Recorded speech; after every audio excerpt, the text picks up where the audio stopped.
Morning, Knicks Nation. Today is Tuesday, the 30th day of April 2024. I hope you're all safe and healthy today. I hope your family is safe and healthy, and that the needs of you and your family in terms of food, shelter, clothing, as well as health are being met today. Blessings upon those that work in the healthcare field, along with the first responders who every day are risking lives to save lives.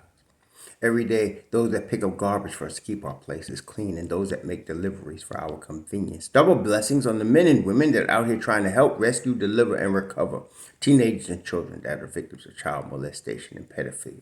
People that are also victims of pornography, prostitution, child prostitution, human trafficking, sex slavery. Double curses on the perpetrators of these things. Double curses on those who profit from these things. And double curses on the perverts that create the demand for these things. Finally, double blessings on the homeless. There are nearly 600,000 men, women, children, families, veterans, homeless in the United States of America, and millions around the world in similar or worse conditions. Blessings upon them, for theirs is the kingdom. So tonight, there's scheduled to be a basketball game. The New York Knicks are going to be playing at Madison Square Garden at 7 p.m. on national television in Game 5 against the Philadelphia 76ers. I don't have to tell you this is a major game because we've been predicting 5 games from the beginning, but Philly is not going to roll over. Embiid's not going to roll over. Kyle Lowry is not going to roll over. None of them are going to roll over. The Knicks are going to have to take Game 5. Just take it. And of course, being that they are the better team, there is a strong probability they will do that. Now, you might see a Jericho Sims sighting today. For some reason, they mentioned that Jericho Sims is probable because of his sore shoulder. So we didn't know that Jericho Sims was injured, but now apparently he's mended enough to be able to play. So we might get a few minutes. I'm not sure if he'll get rotation minutes, but any minutes he can give in terms of, say, 0 to 9 to help out on B will be good. But the Knicks did discover something in this past game, something that we kind of knew, but was made manifest clearly to us. OG Anunoby can guard Joel Embiid successfully. We already had the confidence that Precious Achiuwa could guard and be successful. But what Tibbs did that was brilliant was he had OG who asked to be on Embiid, guard Embiid, and he had Precious guard Kelly Oubre, which was interesting because Oubre had been killing the Knicks. Also, what he did to begin the game, I thought he was mostly double Embiid. He did throw a couple of double teams at him, but he had the double teams coming at Maxey, which was very smart.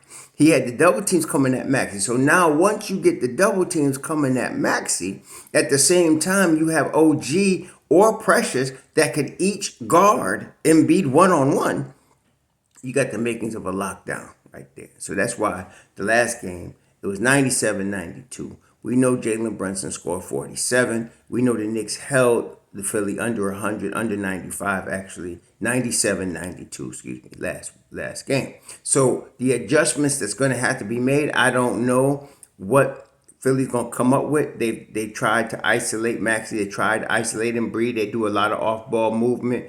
But the simple fact is, the Knicks are more talented. They're just a better team. And in terms of defense, which is why I'm always preaching no defense, no Breno. Some people say we need a walking bucket, don't understand the pro game of basketball. This is the thing. If you can get 4 guys or even 5 guys that are switchable, which means that there's no mismatches available, you can win that game. That's a strong chance you can win that game. And that's what the Knicks have had at times.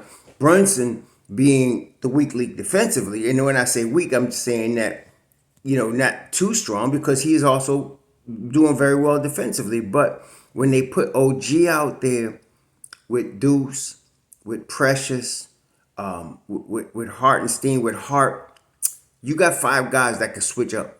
You can keep running pick and roll all you want. It doesn't matter. They can switch up. The only weakness on any team like that is that instead of coming out on the ball to a guy like Maxey to disrupt his jump shot, sometimes they drop back in coverage depending on who is shooting it. But they didn't even do that last game. They came out on the ball and just depended on the switch and said, okay, we're going to still guard you regardless of who switches on who. That is big time. That's how you win championships. It's on the defensive end of the floor. Offensively speaking, the Knicks have tremendous off-ball movement when players don't have the ball. Tremendous. Tibbs has always had it, but now he's got some guys that he handpicked pretty much that can run the off-ball movement and has the intelligence to play with the off-ball movement the way he wants to do it. He did that at Chicago. All the people that was telling me, he can't run an offense, he need an offense coordinator, has no idea what they're talking about. The man knows how to run offense. He just needed the tools that he needs to run it the way he wants to run it. And now he has that. So you have Jalen Brunson, who is the catalyst, as we always say. And the reason he is the catalyst is not only he is obviously an all NBA and he's gonna be pronounced, as he should, a superstar.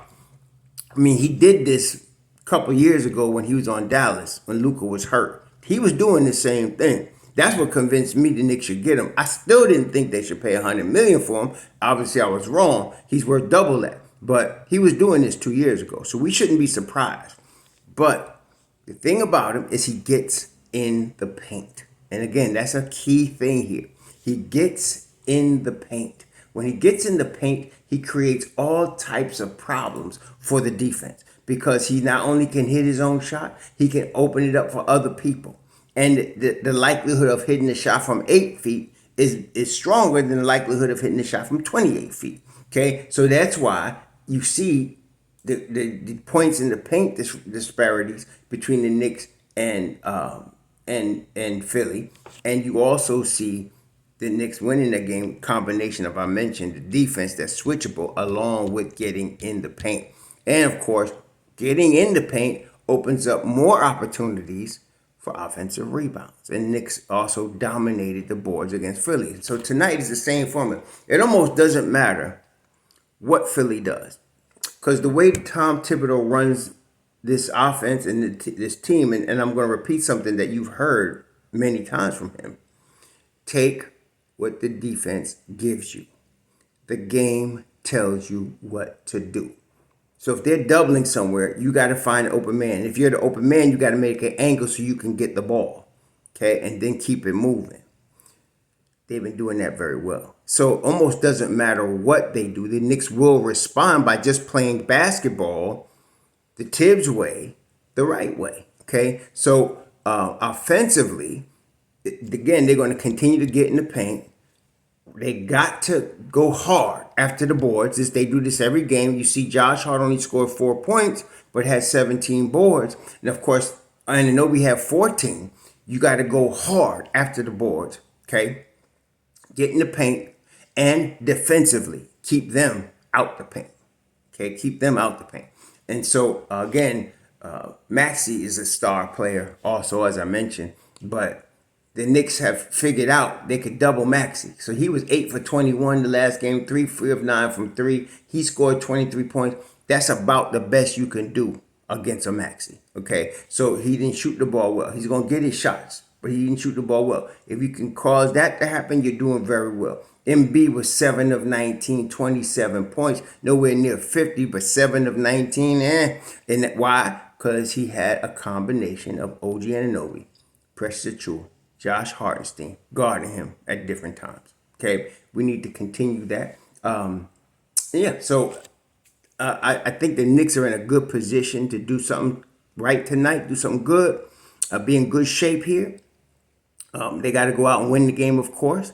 The Knicks would be going like they went 7 deep. Once Bogdanovich, Bodega, 44 got hurt, they went 7 deep last game, and that was including McBride and Achiuwa, and they were ready for Freddie. McBride scores 13 off the bench. Achiuwa only scored 1 point, 0 for 5, but the stat sheet don't tell you how he was locking people down defensively. Okay, and he was, and snatching boards. 7 boards for him, 4 in the offensive end. They're going to continue to need that. Now, I'm not sure how, Mitchell Robinson is questionable if they play him or not. But it looks like you might get a Jericho Sims sighting, depending on how good he feels. So I'm not sure how Tibbs is going to do that. You're going to play, I guess, Achiuwa at the 4 and Sims at the 5, or Mitchell Robinson at 5, or True at the 4, because you're going to go 8 deep. He really is not going to go 10 deep. He might go 9 players, but 8 for 10 minutes or more. Deuce needs to continue to get minutes in them high 20s, as we've been saying all along, and he's going to be disruptive. And don't let his jump shot be falling, because it's lights out. And so the Knicks should be in good shape today. Now, as of last night, the Lakers are now on vacation. As we talked about that, the Lakers are now on vacation. Who else? As of last night, the Pelicans are now on vacation. And so the Nuggets and the Thunder have advanced. And I believe so now it's the Nuggets versus the Timberwolves in the conference semifinals. The Celtics are pretty much on their way to sending Miami on vacation. Miami is down 3-1 in that series, and I expect the Celtics to finish them off. So you're going to have the Celtics. Now the way the bracket, somebody was trying to tell me that the Knicks would not play Pacers, but I'm going by the brackets. They got the brackets set up already, and I don't think they changing the brackets. So in the Knicks and the Celtics in opposite brackets. So the Celtics beat the Heat. We got to see what happens between Cleveland and Magic. So that's going to be a dogfight. It's been a dogfight, 2-2. The Pacers are going to end the Bucks season. Is it tonight? Probably tonight. So the Bucks are going on vacation tonight. So after tonight, they got their vacation plans wherever they want to go. But it's going to end up being Pacers, Knicks. It's going to end up being Celtics against I don't know who. It's going to end up being Thunder against either Clippers, Mavericks. That's another dogfight. And then it's going to end up being Timberwolves, Nuggets starting this weekend. This is the thing. If the Knicks can end this tonight, they will be off until the earliest Saturday. They might play Sunday. So if they're off until Saturday or Sunday, that gives them Wednesday, Thursday, Friday rest. Okay. Not only that, they don't have to travel because they're going to be at Madison Square Garden because they're the home team. So they're going to be at Madison Square Garden, and they don't have to go anywhere. So this will be really good for the Knicks to further recover any injuries. So the only person of the rotation pieces that's out is Juju, and we know he's not coming back until training camp. But this will give everybody else a chance to heal and a chance to get prepared. The Pacers series is not going to be easy. Pacers or the 6th seed, yes, you would expect the Bucks to dominate them, but of course, nobody was expecting both Giannis and Damian Lillard to be out, but they are. So now, with that being in mind, Pacers should beat the Bucks, end their season, send them on vacation tonight, and now the Knicks got to deal with the Pacers. Pacers high-scoring team. High-scoring team. They play good defense also, but they're mostly known to be high-scoring team. Not the greatest rebounding team either. So the Knicks have advantages, but then again, they got disadvantages. You got to guard Halliburton. You got to guard Miles Turner. You're going to have a crew. They ain't get here by accident. So it's going to be tough. But for tonight, the Knicks got to take care of their business against the Sixers, and then we can talk about moving on. In the meantime, y'all enjoy the game. Be safe out there. Shalom.